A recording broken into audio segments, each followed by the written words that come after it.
She once thought love would last forever, until the day that man stopped looking at her during dinner. She carried the weight of a dying marriage. Then she left. No tears, no regrets. But life doesn't let people forget each other so easily. One day, her ex-husband suddenly collapsed, and the first name he called was hers. Can a heart that's once been broken learn to love again?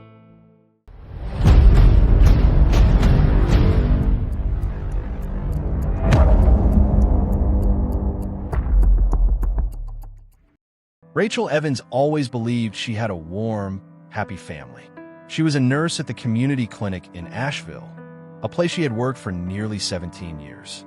Her husband, Daniel, was a university lecturer, a man who loved philosophy, was gentle, humorous, and never forgot his wife's birthday.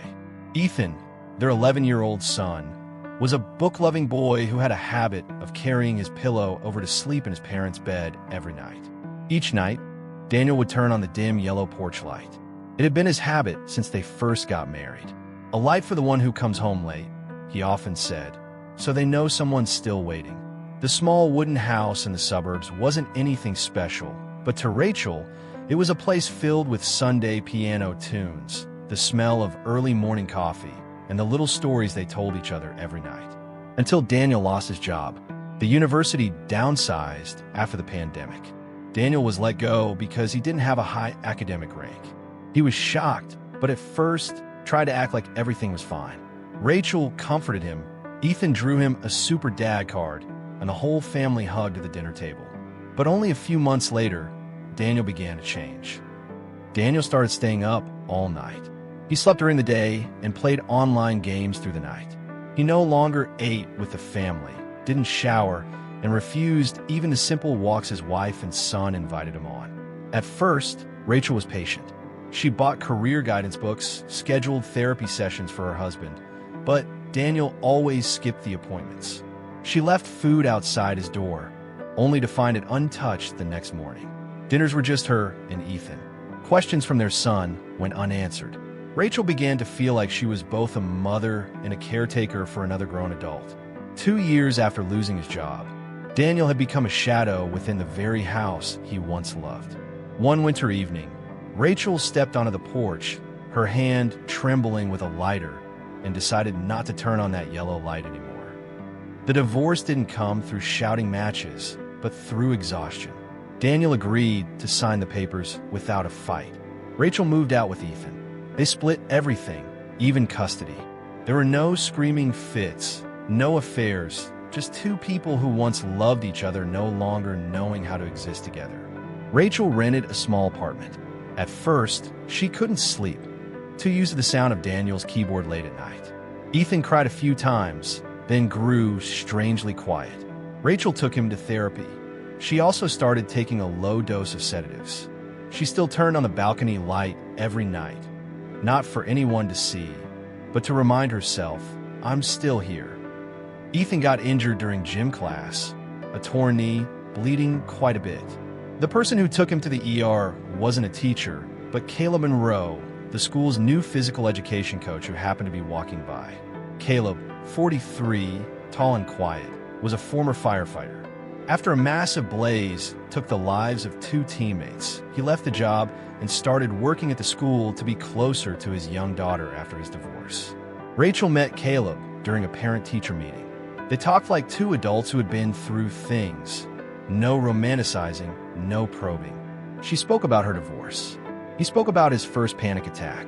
Neither tried to comfort the other, but neither judged.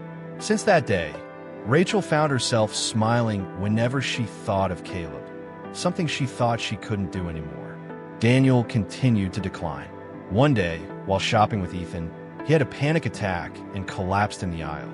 Ethan panicked and called Rachel through tears. Rachel rushed to the hospital and saw Daniel, gaunt, hollow-eyed. The doctor said he was severely exhausted, showing signs of long-term depression and needed supervision. Rachel didn't turn away. She couldn't. She asked to bring Daniel back to the apartment temporarily to take care of him. Not out of lingering love, but for Ethan. Caleb said nothing. That night, he brought over a pot of soup, then helped fix the leaking faucet in Rachel's kitchen. Daniel gradually got better. Each morning, he made tea and read books with his son. Rachel saw him smile for the first time in 3 years, when Ethan proudly showed off his award-winning drawing.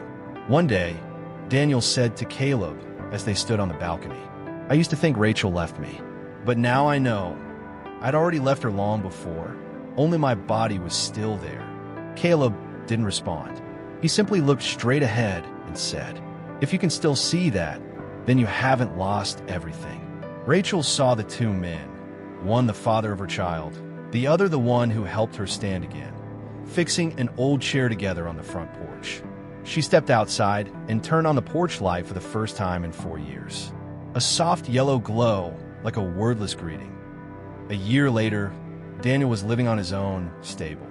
He joined a support group and started writing a blog about mental health. He didn't try to win Rachel back. He only asked to be a good father. Rachel and Caleb officially began dating. They didn't rush into marriage. No honeymoon, just quiet evenings on the porch, drinking ginger tea, talking about the fears they used to hide deep inside. Ethan, now 14, was healthy and confident. He wrote in a school essay, "I don't live in a perfect family, but I live among people who don't give up." On Ethan's 15th birthday, all 3 adults were there: Rachel, Daniel, and Caleb. They sat side by side, cutting cake, laughing, with no more awkwardness. That evening, Rachel turned on the porch light earlier than usual. Ethan stepped out, looked at his mother, and asked, "Mom, are you sad things aren't the way they used to be?" Rachel looked at her son, then at Caleb, washing dishes in the kitchen, and Daniel, reading with Caleb's young daughter. She smiled. "No, I think everything is just the way it's meant to be." True love doesn't always come dressed in romance. It can be someone who doesn't leave you during a panic attack, someone who cooks you a bowl of soup when you have no words, an old love who learns to admit their faults, and a new one who knows when to stay silent. Some marriages fall apart, but some people, even after breaking, can still learn to love again. Quietly, but truly.